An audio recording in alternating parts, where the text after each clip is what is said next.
Seorang insinyur dan arsitek asal Mesir yang lebih suka berada jauh dari pusat perhatian publik, tidak diketahui banyak orang.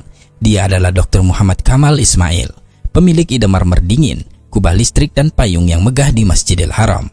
Beliau orang termuda dalam sejarah Mesir yang memperoleh ijazah sekolah menengah atas, orang termuda yang terdaftar di sekolah teknik kerajaan pertama, orang termuda yang lulus dan dikirim ke Eropa untuk mendapatkan 3 gelar dokter di bidang arsitektur Islam. Dia juga yang termuda yang mendapatkan syal Nil dan pangkat besi dari raja. Dr. Muhammad Kamal menikah pada usia 44 tahun. Istrinya melahirkan seorang anak laki-laki lalu meninggal dunia. Setelah itu beliau tetap menyendiri dan mencurahkan seluruh waktunya untuk beribadah kepada Allah hingga wafat. Beliau menghabiskan hampir 100 tahun usianya untuk melayani 2 masjid suci, jauh dari sorotan media massa, ketenaran, apalagi uang.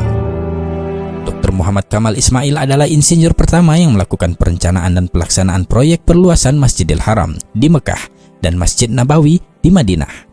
Dia menolak untuk menerima cek pembayaran jutaan dolar untuk ide desain teknik dan pengawasan arsitekturnya yang diberikan oleh Raja Fahd bin Abdul Aziz Al Saud, juga perusahaan Bin Laden. Dia mengatakan kepada Bakar bin Laden, "Mengapa saya harus menerima uang untuk pekerjaan saya di 2 masjid suci? Bagaimana saya akan menghadap Allah pada hari kiamat nanti?"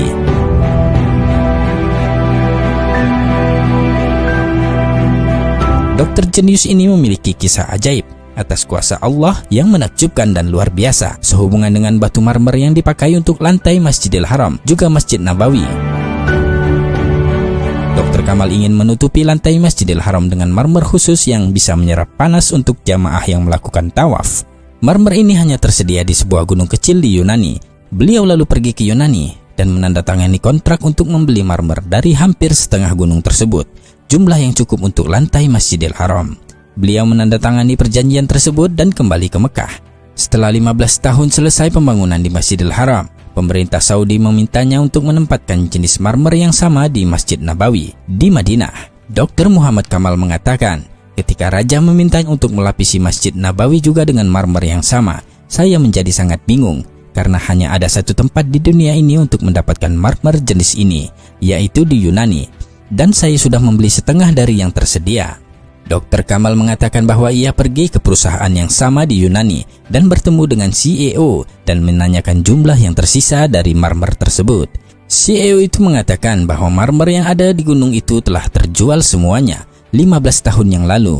Dr. Kamal menjadi sangat sedih. Ia melangkah keluar dan ketika hendak meninggalkan kantor mereka, ia bertemu dengan sekretaris kantor. Dr. Kamal memintanya untuk memberitahu keberadaan orang yang membeli sisa jumlah marmer tersebut. Sekretaris itu menjawab bahwa akan sulit untuk mengetahui dari catatan yang sudah sangat lama. Atas permintaan Dr. Kamal, ia berjanji akan mencari berkasnya. Dr. Kamal kemudian memberikan alamat dan nomor hotelnya dan berjanji akan mengunjunginya kembali keesokan harinya. Dr. Kamal mengatakan bahwa ketika meninggalkan kantor dia berpikir, "Mengapa saya ingin tahu siapa yang membelinya? Dalam hati saya berkata pada diri saya sendiri, Allah akan membuat sesuatu yang luar biasa terjadi," ujarnya.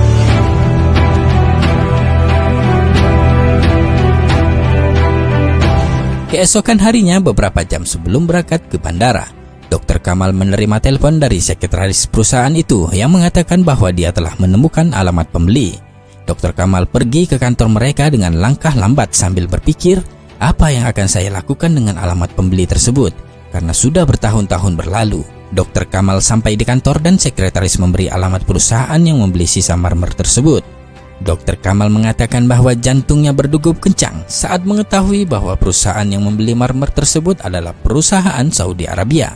Dr. Kamal pun terbang kembali ke Arab Saudi pada hari yang sama, dan setibanya di sana, ia langsung menuju ke kantor perusahaan yang membeli marmer tersebut dan bertemu dengan direktur admin dan menanyakan apa yang telah dilakukannya dengan marmer yang dibelinya beberapa tahun yang lalu dari Yunani. Direktur admin berkata, "Saya tidak ingat." Dia lalu menghubungi bagian gudang dan bertanya tentang marmer putih dari Yunani, dan mereka mengatakan kepada Dr. Kamal bahwa semua jumlah marmer yang dibeli 15 tahun yang lalu masih ada dan tidak pernah digunakan.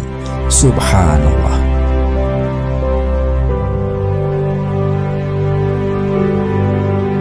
Dr. Kamal mulai menangis seperti bayi, dan selanjutnya dia menceritakan kisah lengkapnya kepada pemilik perusahaan. Dr. Kamal memberikan cek kosong kepada pemilik perusahaan dan memintanya untuk menuliskan jumlah yang diinginkan. Ketika pemilik perusahaan mengetahui bahwa marmer tersebut adalah untuk Masjid Nabawi, ia berkata, Allah membuat saya membeli marmer ini dan melupakannya, karena marmer ini dimaksudkan untuk digunakan di Masjid Rasulullah. Allahu Akbar.